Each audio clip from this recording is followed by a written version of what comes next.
Well, good evening, ladies and gentlemen. I hope you're all safe and well.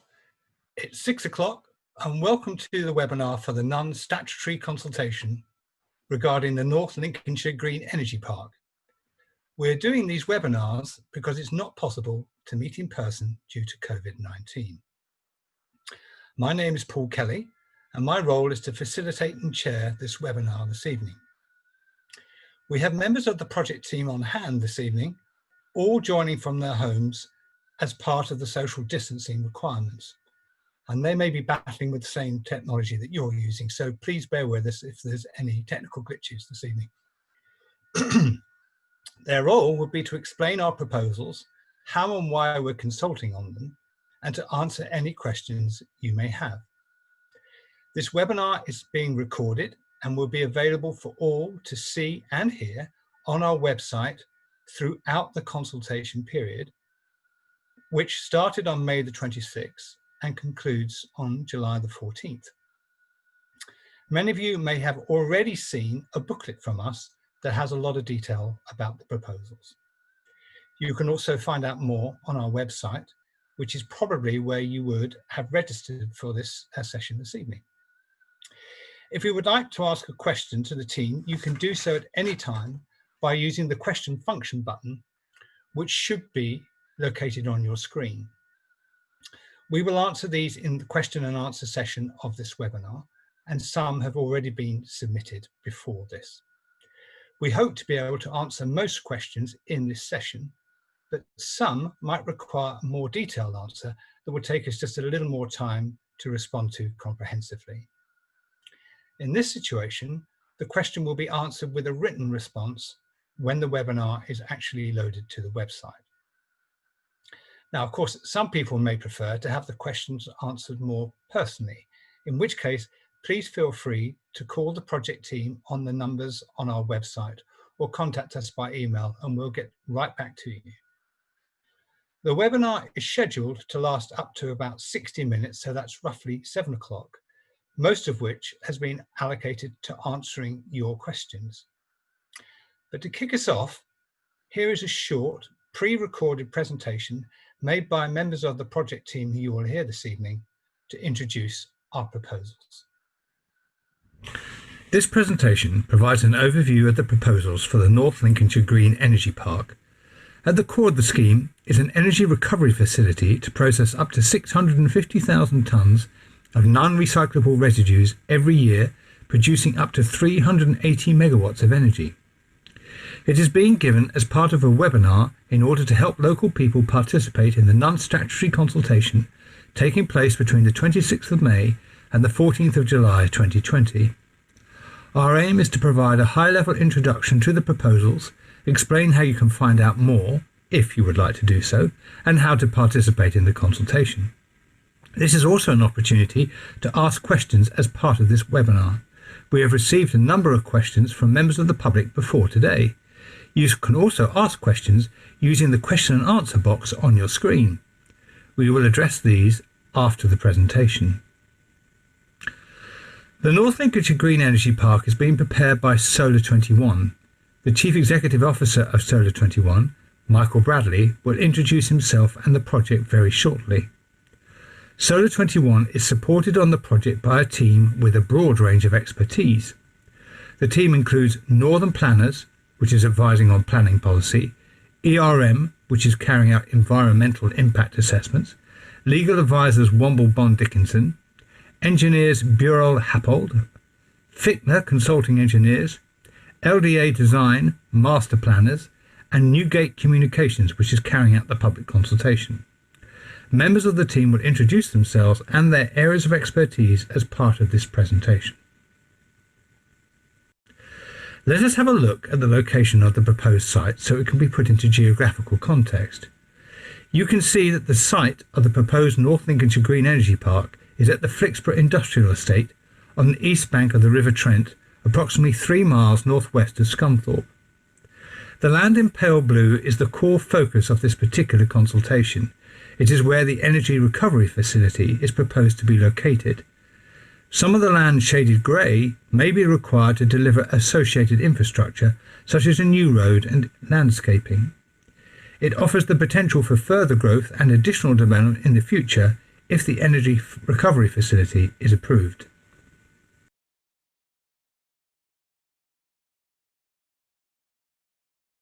Hello everyone, I'm Michael Bradley, Chief Executive Officer of Solar 21. I'd like to thank you for joining us today and hope you're all keeping safe and well. Solar 21 was founded by my brother Andrew and I in 2010, driven out of our passion for renewable energy and proactively seeking to invest to combat climate change. Over the last 10 years, we've developed generating facilities using solar PV, biomass, biogas and energy from waste. More locally, we have built a 23 megawatt biomass plant which is diverting waste wood that may otherwise go to landfill. This was selected as Best Renewables Project at the Humber Renewable Energy Awards in 2017. We've also just commissioned a 2 megawatt biogas plant producing biomethane from potato and vegetable waste.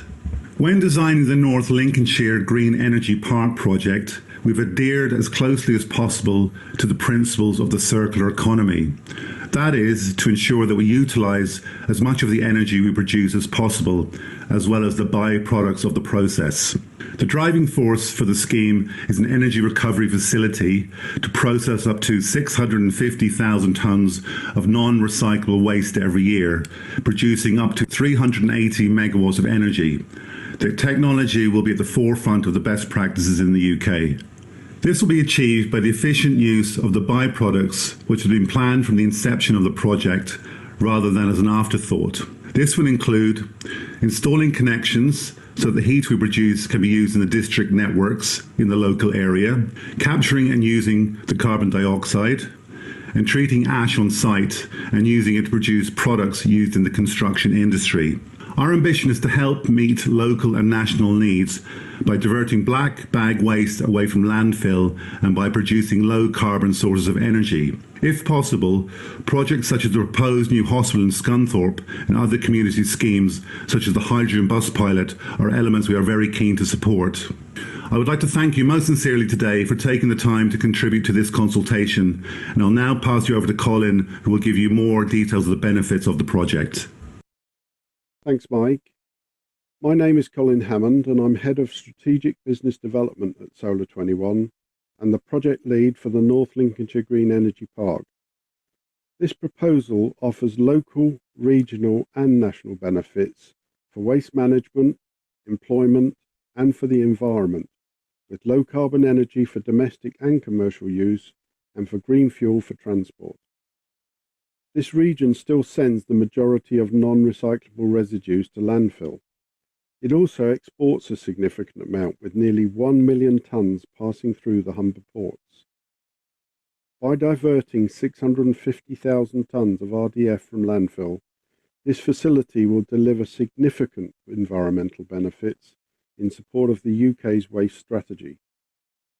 Employment opportunities include up to 300 full-time local jobs and 100 apprenticeships in the core scheme, with up to 600 jobs in construction over 3 years. In the future, around 1,000 jobs could be created through adjacent business developments.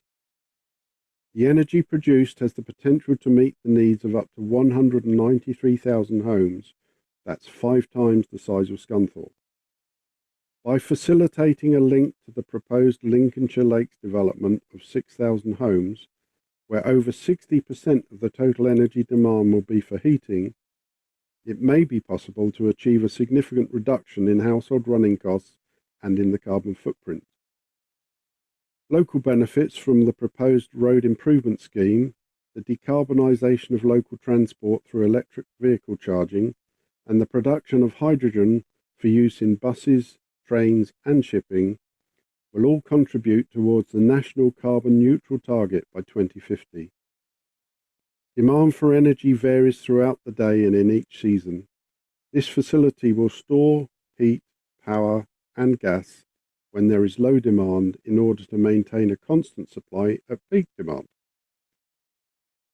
RDF, or refuse-derived fuel, which is mainly made up of non-recyclable plastic, is combusted to create steam.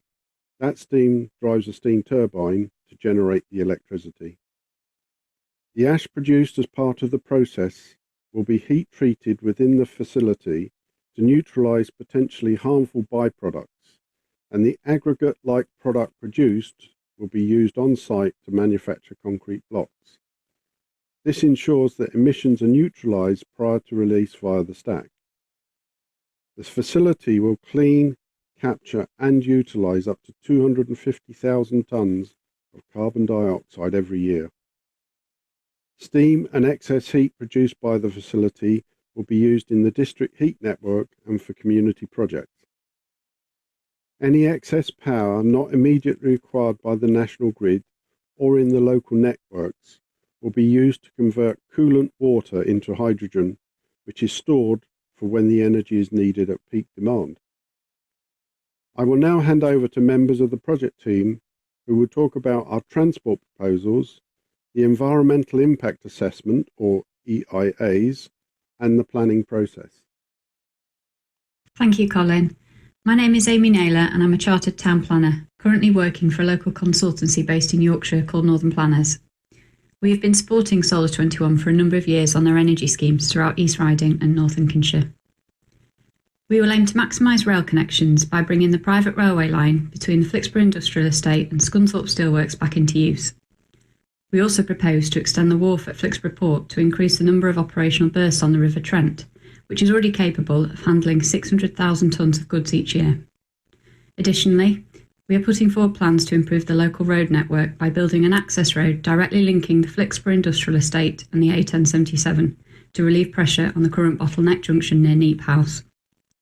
The scheme also aims to decarbonise local transport by including an electric vehicle charging station and hydrogen refuelling station in the proposals. This could support a hydrogen bus pilot scheme for Scunthorpe. Thank you, Amy. My name's Andy Gregory and I'm an environmental consultant from ERM. We are responsible for developing the Environmental Impact Assessment, or EIA, for the project. ERM is a leading global provider of environmental and sustainability services. We have been operating for almost 50 years and have offices across the UK as well as internationally. Through the production of the EIA, ERM will work with Solar 21 and their engineering partners to help develop a project that identifies all environmental receptors and takes any potential impacts into account in the design of the scheme. The EIA will take an iterative approach to design and assessment, with mitigation and environmental protection being built into the scheme where possible. Where mitigation for potential effects cannot be embedded within the design, additional mitigation will be identified during the EIA process to minimise the risks of impacts to the environment. The EIA will provide detailed considerations of the potential impacts, including air quality and emissions to the air, flooding, given the proximity to the River Trent and Humber estuary, and ecology, especially as the estuary is designated as the SSSI, SAC and Ramsar site. It will follow a formal process set out in legislation, including the topics to be addressed and the way it is to be reported. Thanks, Andy. My name is Kate Ashworth and I am an associate at Womble Bond Dickinson, specialising in planning and infrastructure law. I have a particular focus in the energy and waste sectors, and our team has substantial experience promoting nationally significant infrastructure projects and giving legal advice on the development consent order regime. The Energy Recovery Facility has a generating capacity of more than 50 megawatts, which means this scheme is classed as a nationally significant infrastructure project. This means the application for consent to build the project must be made to the Secretary of State rather than the local planning authority. The process for this type of consent is slightly different to the town and country planning regime in that the developer is required to consult with the public and key stakeholders before submitting an application, which is what is happening now. There will also be a further, more detailed round of consultation carried out before the application is submitted next year. I will now hand back to Colin to talk about the delivery timescales for the project. Thank you, Kate. This is Colin again from Solar 21. Timeline for the development consent order planning process is fixed and fairly prescriptive. We are at the start of the process in summer 2020 and embarking on the first of 2 rounds of consultation. The second round of consultation would take place later this year and possibly extend into the start of 2021.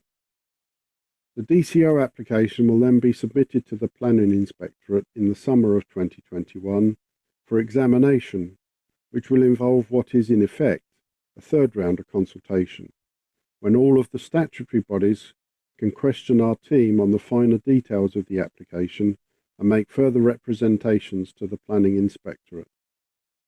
By the end of 2022, we expect to have the Planning Inspectorate's decision on the application, and if it is approved, we would expect to commence construction with immediate effect. We would hope to start operating the facility by 2025. Paul Kelly will now talk through the opportunities for providing your views on the project. This is Paul Kelly from Newgate Communications. This stage of the consultation process is voluntary, and we are carrying out now because we want to understand local people's views at an early stage. The COVID-19 pandemic means we are having to carry out this consultation in a different way to what was possible before, because we cannot have any physical face-to-face contact. But there are still lots of ways to find out more and provide your feedback, including reading the consultation booklet, going to our website and speaking to us by phone. You can respond to the consultation online, by free post or by email using the consultation questionnaire, but please do so before the 14th of July. After this stage of the consultation is complete, we will consider all the responses and update our proposals, and then hold a further statutory consultation before working up the final scheme. The presentation is now complete, so it is time for the team to answer your questions. We will address the questions we have received before and during the presentation, and you can continue to ask questions using the question and answer box on your screen. Thank you for your time.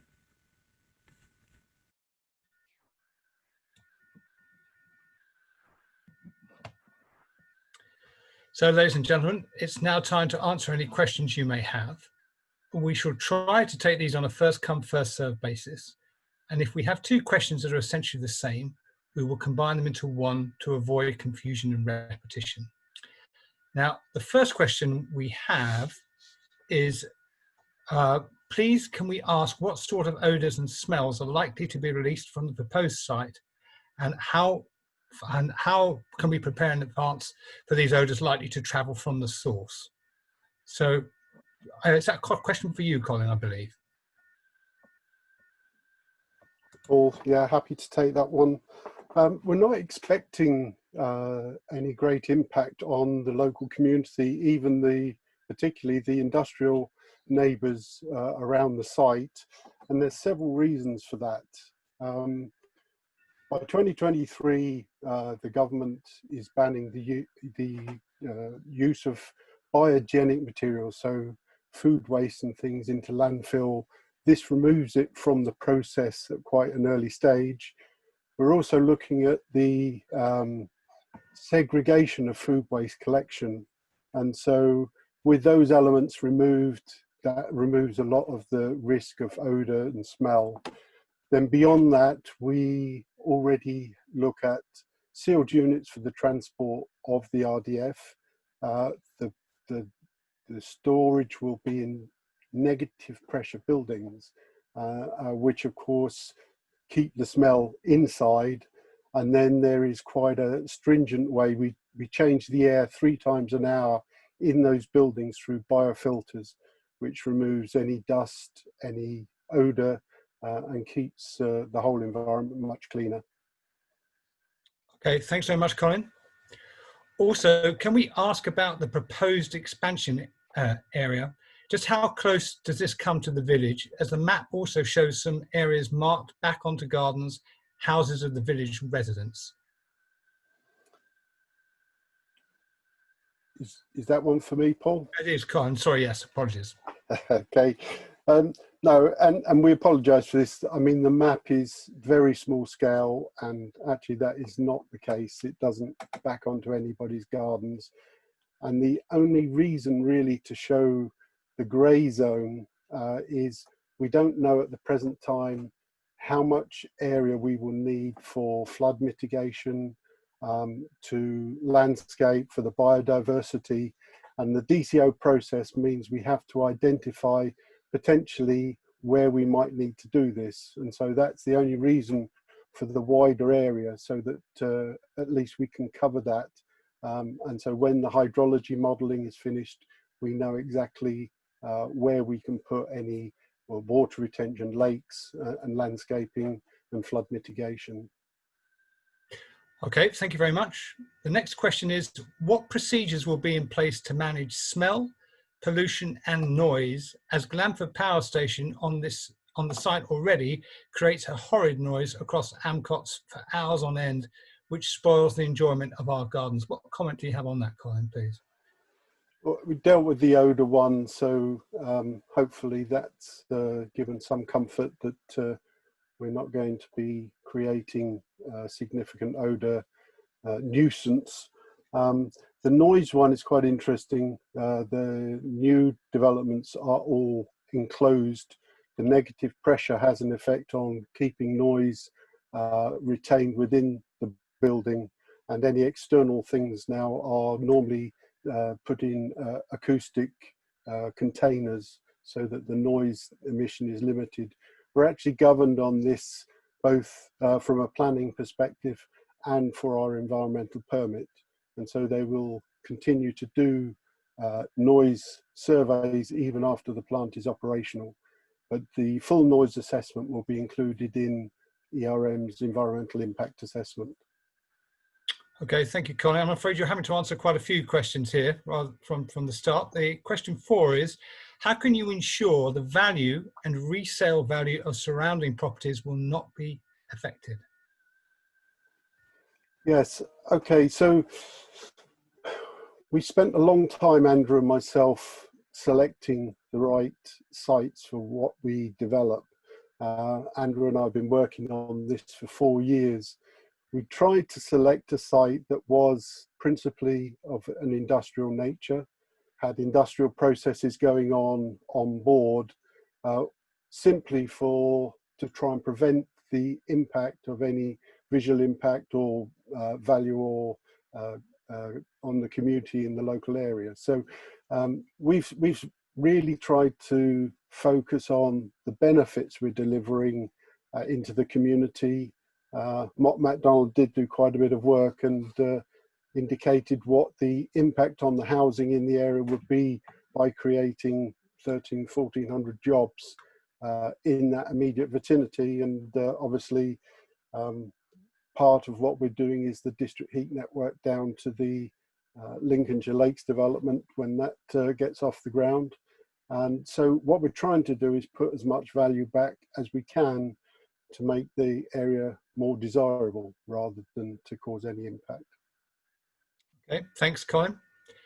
Another question from the members of the public here, which is, why do we need another source of renewable power when we already have several within a 3 to 4 mile radius of us? Another one for you, Colin, I believe. Yeah, okay. Yeah, a question that's regularly asked. From our name, you can tell we have a background in renewable energy. One of the key challenges for renewable energy is its availability consistently, whether the sun's not shining, so the solar doesn't give out, whether the wind's not blowing when everybody's expecting it to be blowing, which happens as well, happened last year and caused a lot of issues, because then all of a sudden there's not enough power. And it also has the converse effect when there is insufficient capacity in the network. You also have a problem where excess power is produced by wind and solar when nobody wants it. So what we're trying to do with this plant is to give it that total flexibility. We will help Northern Power Grid by taking electricity off the grid when there's excess power on the grid, and produce hydrogen. And when suddenly the renewable energy is not available, then we will obviously pick up and supply that. The other side is we're not just focusing on the export of electricity. And I know that's going to be in one of the other questions that come in. Because we've got the heat network, we're looking to use the waste heat. We are looking at different ways to best use the energy that we create from the waste rather than just converting it into electricity. Okay, Colin, thanks very much. So let's just move this around a little bit then. This is a question probably for Andy or Amy. Amy, let's start with you. What increased traffic and noise do you anticipate along with emissions from the site? Thanks, Paul. I think it's important to just reiterate this stage that we're still at an early stage in the scheme development. So unfortunately, the gathering of traffic and travel data has been put on hold due to the pandemic in the recent months. However, traffic impacts will all be subject to a full transport assessment, which will be prepared as part of the environmental impact assessment for the scheme. Key objective for this development is to limit the increase in traffic around this site and to maximise sustainable travel options, whether that's to, from the site or around the site in particular. We're looking at ways to improve the road connectivity. So that would be to improve the situation around Neep House by avoiding any bottleneck there and improve the connectivity to the A1077. And the investment in the public transport hydrogen buses is also something that the developer is keen to progress. Thanks, Amy. Andy, is there anything you want to add to that? Yeah, I think that Colin's stolen my thunder, I think, particularly with regards to noise. So I can just reiterate that, as we are at a very early stage, we don't have a design to assess as yet, but the environmental impact assessment will include a full assessment of noise impacts and noise sensitive receptors. With regards to emissions, this is probably the most sort of sensitive subject, I think, on projects like this, but is also probably the most highly regulated. And so as well as there being a full emissions or air quality assessment and dispersion modelling being done as part of the environmental impact assessment, the project will also be subject to an environmental permit, which will be required to obtain before it can operate, which will have strict emissions limits set on it. And it will also have continual air quality monitoring installed in, from day one. So from as soon as the plant starts to operate, the emissions will be monitored to make sure that they don't exceed any limits. Okay, Andy, thanks very much. Hi, Paul, it's Andrew. If I could just add to that. Yeah, sure. We touched on this earlier. Hello, everybody. My name is Andrew Bradley. I'm the co-founder of Solar 21. I wasn't on the, I mentioned briefly on the slides at the introduction. Part of the reason, again, we chose this site is it's on an operational wharf, so it has access to the River Trent and onwards into the sea and beyond. Also, we plan to reinstate 9 kilometres of railway, which became disused in recent years, but is fit for purpose after some work. So rather than anticipate bringing the refuse-derived fuel entirely by road, we would actually prefer and plan as much as possible to bring it by either rail or by sea. Thank you, Paul. Thanks very much. Okay, here's the next question then, which I think is one for you, Colin. It's quite a technical question. Sorry, let's just move it back up onto my screen here, which is 95 megawatts of electricity from 650,000 tonnes of RDF sounds quite ambitious. As a shift team leader at a similar plant, we burn 700,000 tonnes per annum and achieve an export of 80 megawatts.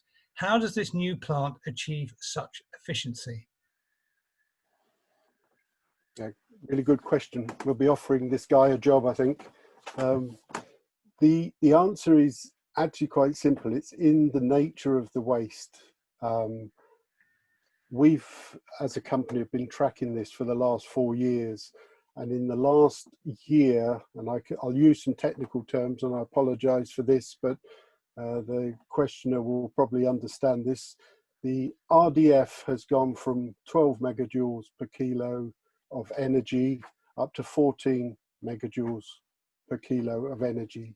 And we see that increasing as we take the food waste and the biogenic waste out of what is typically RDF.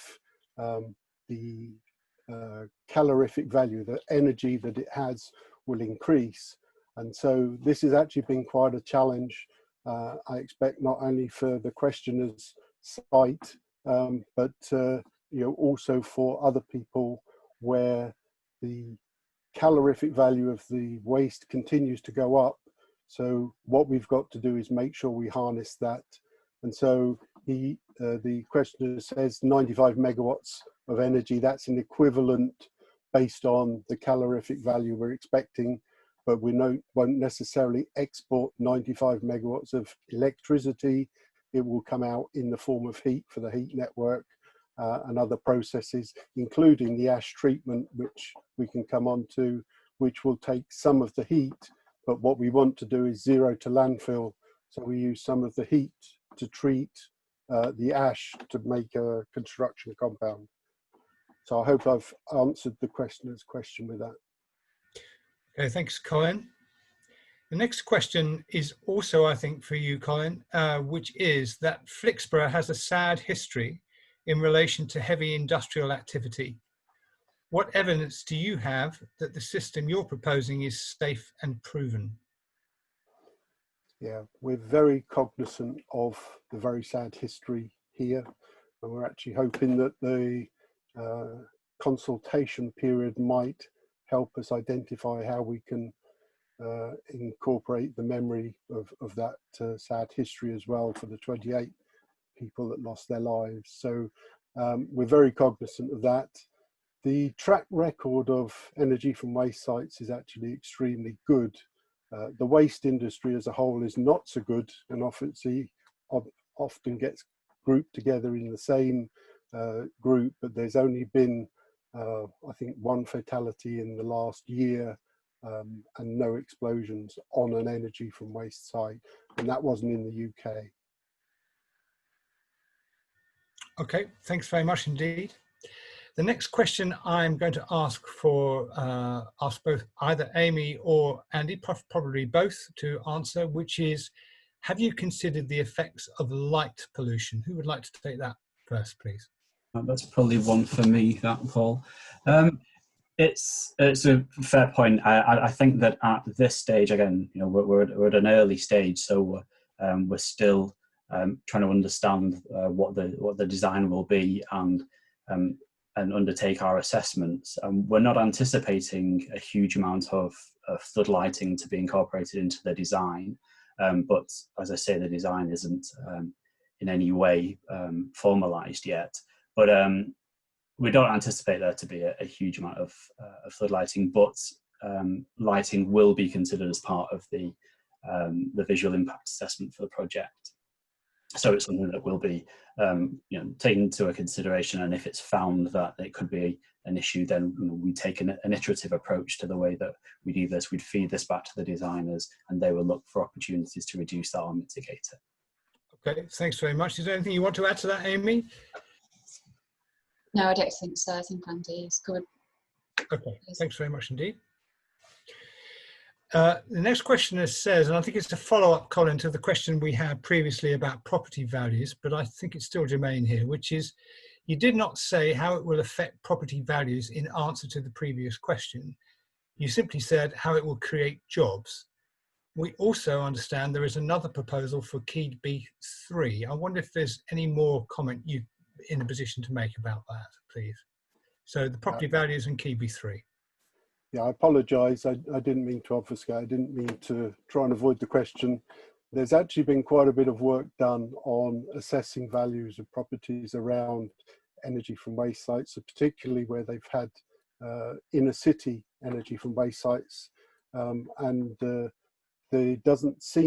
hasn't proven to be any adverse effect on the impact.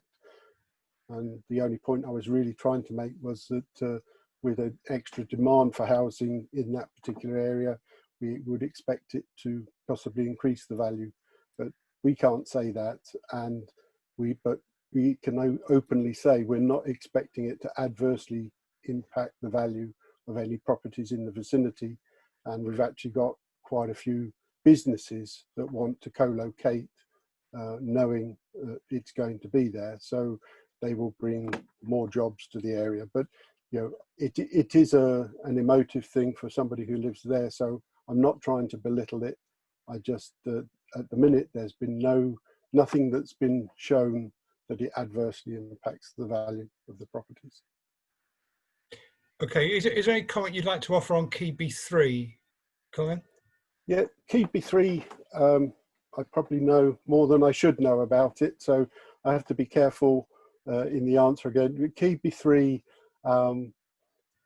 nobody can quite understand how, unless fuel prices stay the price that they are, that a gas-powered fire station is commercially going to be viable in the future. With the carbon tax that is bestowed on the use of fossil fuel, i.e. gas, most gas-powered fire stations will only operate about 11% of the year when there is enough money for them to export to the grid. So Key B3, yes, I know it's gone through planning, and you know, it's a fairly significant addition to that. I think there's quite a few people in the industry other than me who are not sure whether that will actually get built. Okay, thank you very much indeed. I'd just like to say to attendees that I've got 2 more questions here on my screen. So if there's anything else that you would like to ask, and then please feel free to do so. So the 2 questions I have remaining is, why has no environmental assessment been done before you carried out non-statutory consultation? Andy, I'm going to go to you on this one, if I may, please. Yeah, of course. And I'll let Kate pick me up if there's anything that she needs to add. It's a really good point, and it is a bit of an odd one. It's basically because of the way that the DCO process requires us to consult, and requires the opportunity for individuals to have a say about the way that the scheme is designed.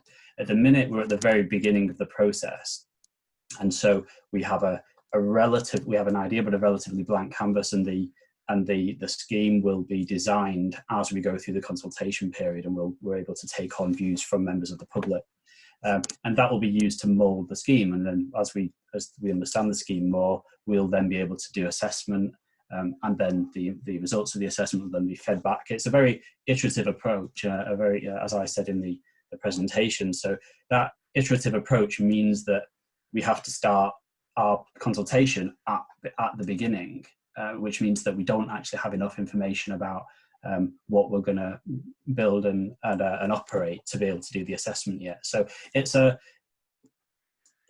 symptom of the process, but it's not designed to prevent people from having information. It's the opposite. The idea is that we try to take on board as many views as possible in the design of the scheme, and then we can incorporate that into the EIA. Okay, Andy, Kate, is there anything you would like to add to that from a legal perspective? Because the DCO process is quite prescribed, isn't it, in terms of what it is you can and cannot do? Yeah, so Andy's exactly right. There was only one requirement to consult, and that's the formal consultation, which the presentation explained is coming later this year. At that stage, the environmental impact assessment will have been carried out to a certain extent, and all the preliminary information will be made available to the public to be scrutinised. What we're doing at this stage is exactly what Andy said. We're introducing the project at a very early stage so that we can get everybody's views, and then that will shape what we assess. So the concerns that are being raised now will shape our assessment. Okay, thanks, Kate. Can I just add to that, Paul? Just so that they don't think anything's gone on. For the last 2 years, we've been undertaking habitat and ecology surveys throughout the whole area that we're looking at. So there's a lot of information that builds up to an environmental impact assessment. and that will include, you know, surveys of the local salt flats and everything. So there's a lot going on, and that all builds in. So although we have no finalised impact assessment, there is already 2 years' work got into the background that feeds that impact assessment. Oh yeah, I should have said we have been busy doing baseline data collection, but yeah, we're not at the assessment stage yet. Okay, thank you very much all. The next question I'm going to read verbatim here, Colin, which is, will waste material, when discharged, be put straight into internal storage? Yes, I mean, we go one stage further, and I can see there's further questions coming up on a similar thing. The whole idea is that as we produce ash, whether it's bottom ash or flue gas ash or fly ash as it's known, that will be treated with 1200 degrees centigrade heat, and that basically forms it into an inert sort of igneous aggregate, and that is what will be discharged. So ash, as people would traditionally know it, as a discharge from an energy recovery facility, doesn't come out in the same way. So yes, it goes straight into the process and comes out as aggregate. Okay, thank you, Colin. The next question is, please can you tell us if there are any other sites like this in the country? It's probably a question for Colin and for Andrew. Either of you, please, or both. Hi, thank you, Paul. I'll answer this one, Colin. There are over 50 energy from waste and energy recovery facilities in the UK. There are further 11 in construction. And given the volume of non-recyclable waste that the UK will have to deal with and the impending closure of landfills, all of them by 2050, there's likely to be a requirement for another 30 or 40 plants, not necessarily of this size, but we're under capacity. So yes, there are already many, and there'll probably be a significant more number to come. Thank you, Andrew. Colin, is there anything you want to add to that? Yeah, and just to take the questioner's question, you know, is there any doing exactly what we do? The answer is no, because we've gone that extra mile. I don't know of a single site. I know one site in the world that is now looking at carbon capture from an energy recovery facility, because that's a massive undertaking in its own right. There are a few that are what are called CHP enabled, so that they could use heat if they needed to, and a few that have connected in a very small way to a district heat network. None of them have been designed to do that from the start, and that's one of the things we've striven to do. And obviously not only heat, but it can do cooling power, but it's not just looking at exporting everything we do to the grid. How do you use that best? And whether that's production of hydrogen, the energy storage, the steam storage, the linking to, you know, other future developments around the site, that's really where we get the efficiency. So the answer is there will be none like this. I don't know of any like this that include all of those bits, but there's certainly, as Andrew says, a large number of energy recovery facilities. Okay, ladies and gentlemen, I've got one final question here. So if you would like to ask a question, please feel free to do so now during the answering of this question, if that's okay. This question, Colin, is a little bit like the one that you've answered before, but I just feel it's clearly an issue and it would be something to address.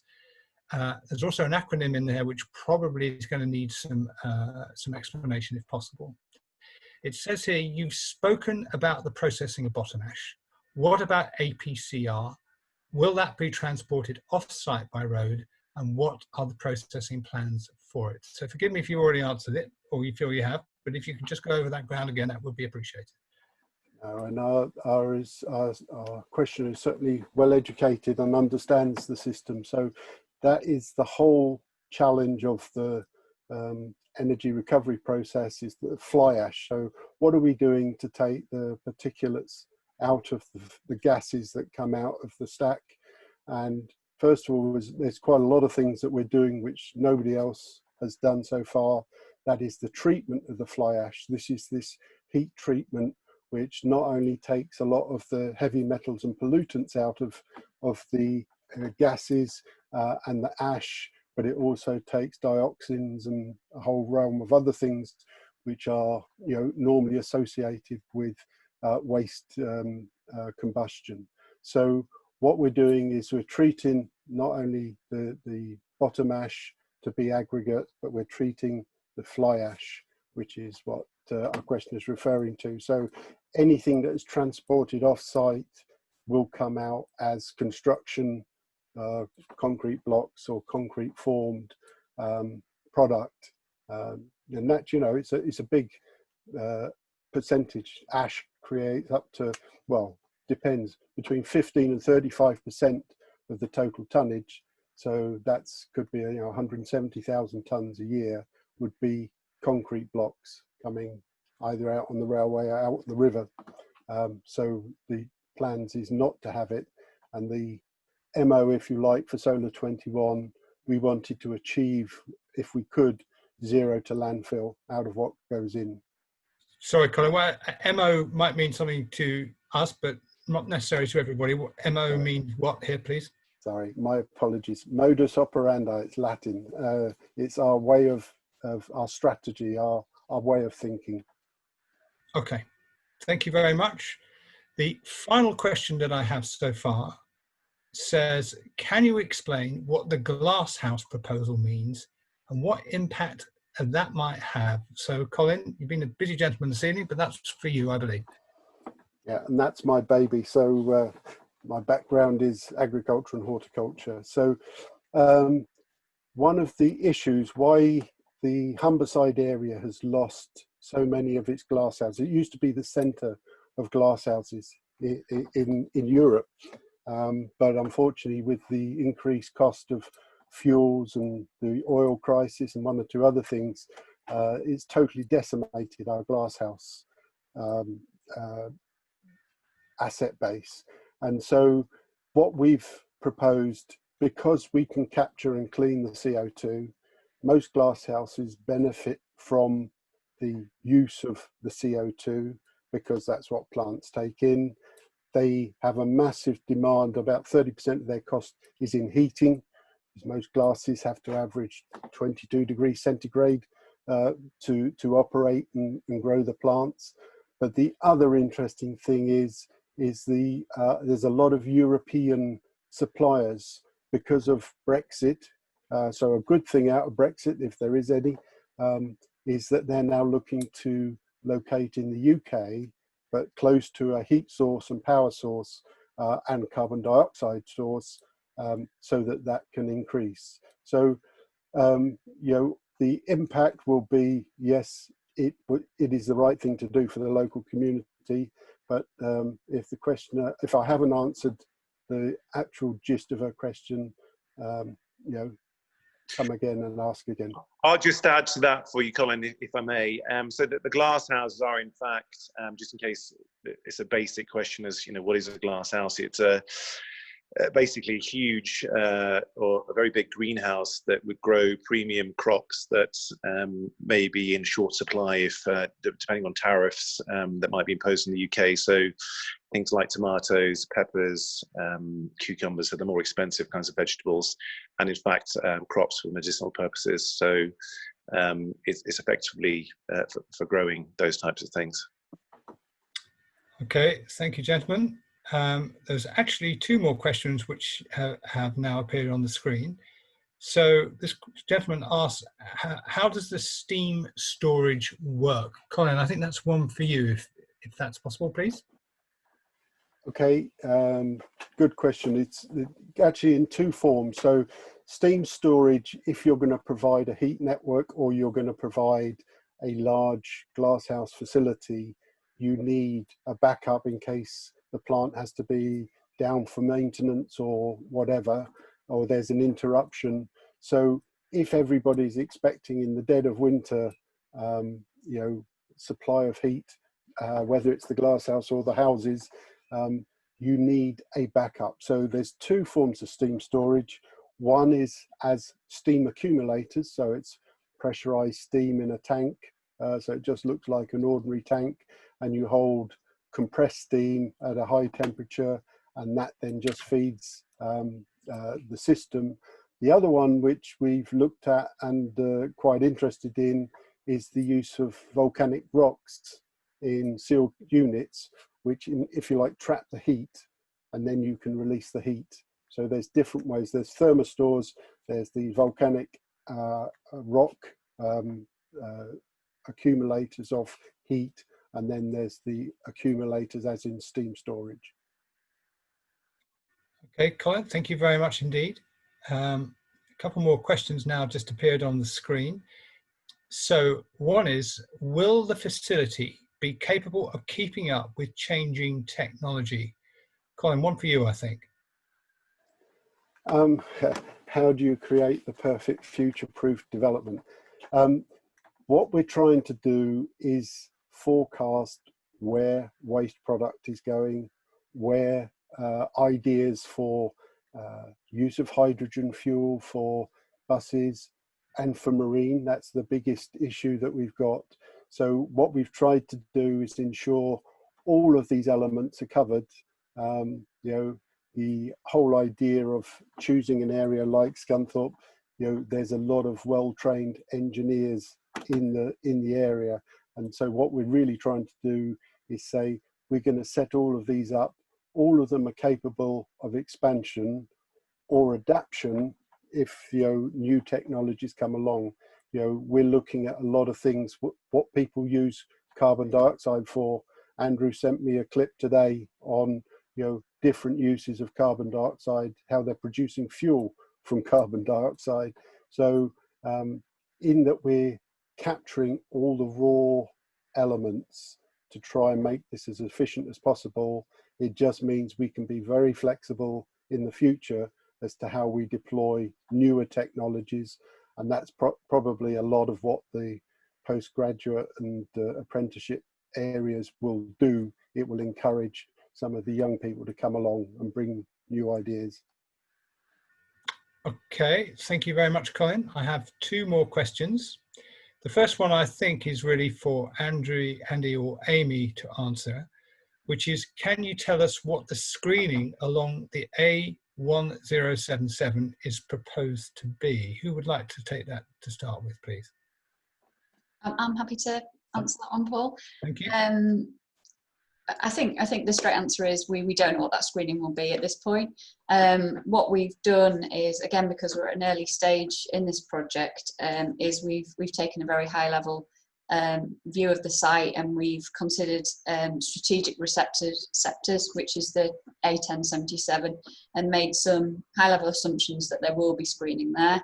The entire scheme will be subject to a detailed landscape and visual impact assessment undertaken by landscape architects, and the results of which we'll consult further with the public at a later stage. But yeah, I think that the answer at this stage is we don't know what that screening will be, but there will be a detailed landscape scheme that we'll be consulting on at a further date.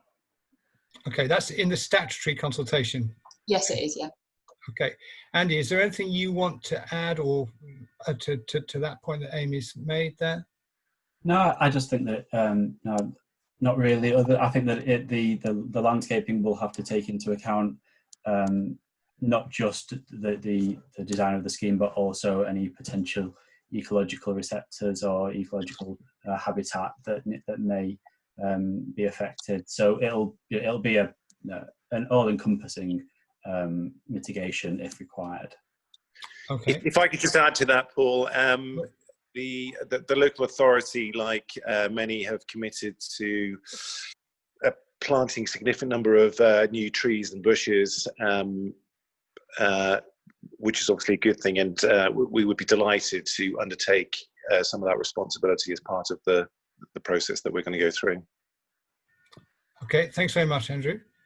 The final question that I have at the moment, with 5 minutes of this to go, is quite a technical one, Colin. So once again, it's one for you, I think, here. And it really is quite detailed. Is the assumed design for a single boiler, or will it be twin processing lines supplying steam into a common header? So I wonder for the rest of us whether you could help to disentangle that generally, please.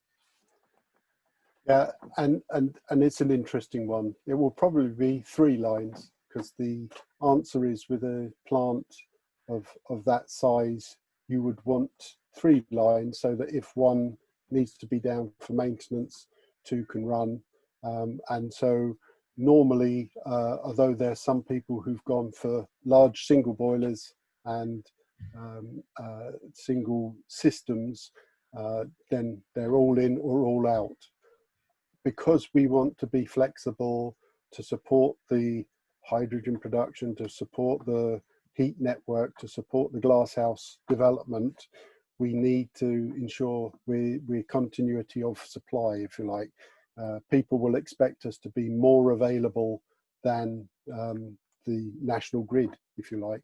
And so it will be multiple lines, probably 3 lines, rather than just 2 lines. But we're not absolutely wedded to one particular. We've got 5 or 6 technology suppliers who all have product in this size range, who have a good track record of delivering high efficiency. But clearly our requirements to them, because of the heat offtake and all the other things they're not used to, I can see why the questioner has put his question, but we're looking for resilience and continuity of supply. So it will be multiple lines.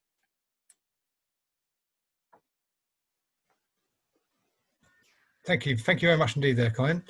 So there are no more questions that we can see. So I would like, on behalf of the project team, to thank you all for your time and attention this evening. We really are most grateful for that.